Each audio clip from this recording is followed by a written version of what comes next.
Assalamualaikum warahmatullahi wabarakatuh. Perkenalkan, nama saya Nabila Ulkhairah dengan NIM 0306213158 dari Prodi Pendidikan Guru Madrasah Ibtidaiyah 3 semester 1, Fakultas Ilmu Tarbiyah dan Keguruan.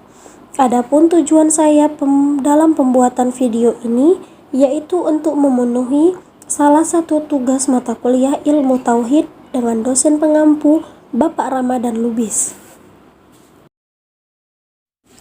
Saya akan memaparkan sedikit materi tentang tanda-tanda kekuasaan Allah terhadap lautan.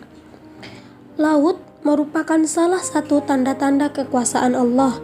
Berdasarkan ilmu hitungan sains, ternyata memang 71,11% bumi ini berupa lautan dan 28,88% berupa daratan. Al-Quran berbicara tentang lautan yang tertera dalam Quran Surah An-Nahl ayat 14 yang artinya, "Dan dialah Allah yang menundukkan lautan untukmu agar kamu dapat memakan daripadanya daging yang segar, dan kamu mengeluarkan dari lautan perhiasan yang kami pakai. Kamu melihat bahtera berlayar padanya, dan supaya kamu mencari keuntungan dari karunia-Nya, supaya kamu bersyukur."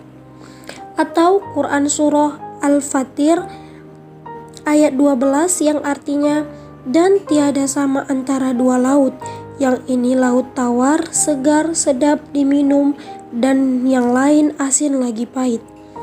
Dan dari masing-masing laut itu kamu dapat memakan daging yang segar, dan kamu dapat mengeluarkan perhiasan yang dapat kamu memakainya.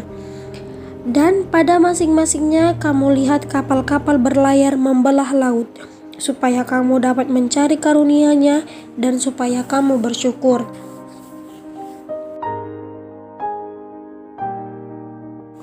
Sejak 15 abad yang lalu, Al-Quran berbicara mengenai manfaat laut bagi peningkatan taraf hidup manusia. Kini terbukti, negara-negara yang mampu memanfaatkan potensi laut bakal mendapat kekayaan yang sangat berlimpah. Selain mengandung banyak makanan dan perhiasan, laut juga banyak menyimpan bahan tambang, dapat menjadi salah satu sumber mata pencaharian bagi manusia, dan dapat menjadi jalur transportasi yang murah. Allah telah memerintahkan kita untuk mencari keuntungan dari karunia-Nya yang berupa lautan dan segala sumber dayanya, baik itu ikan, perhiasan seperti mutiara, kerang-kerangan, dan lain-lain, bahkan memanfaatkan jalur laut untuk transportasi. Satu lagi fenomena kelautan yang diungkapkan oleh Allah Subhanahu wa Ta'ala dalam Al-Quran mengenai laut dalam. Laut dalam atau deep sea adalah bagian dari laut yang sangat gelap. Penelitian di laut dalam sendiri hingga saat ini masih sangat terbatas. Tahun 2010, para peneliti Indonesia dan Amerika bekerja sama dalam mengungkapkan misteri laut dalam di perairan Sangihe Talaut.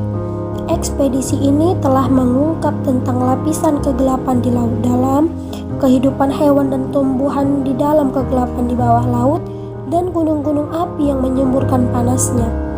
Keberadaan gunung api ini diduga merupakan sumber mineral dan sumber energi baru di masa depan. Kegelapan pada lautan dan samudra yang dalam dijumpai pada kedalaman 200 meter atau lebih. Pada kedalaman ini hampir tidak dijumpai cahaya. Di bawah kedalaman 1000 meter tidak dapat cahaya sama sekali.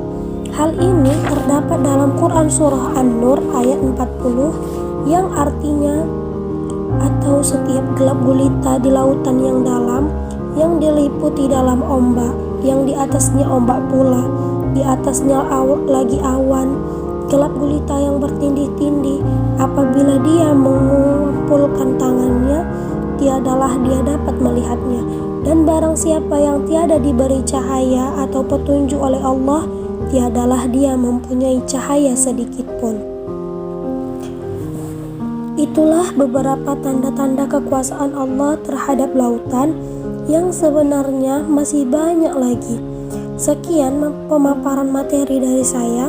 Saya harap apa yang saya sampaikan tadi menambah ilmu untuk kita semua, dan semoga kita semua dapat selalu bersyukur kepada Allah agar menjadi hamba yang mukmin. Mudah-mudahan kita kaum muslimin selalu diberi Allah petunjuk untuk mengerjakan segala perintahnya dan menjauhi segala larangannya. Sekian, terima kasih. Wassalamualaikum warahmatullahi wabarakatuh.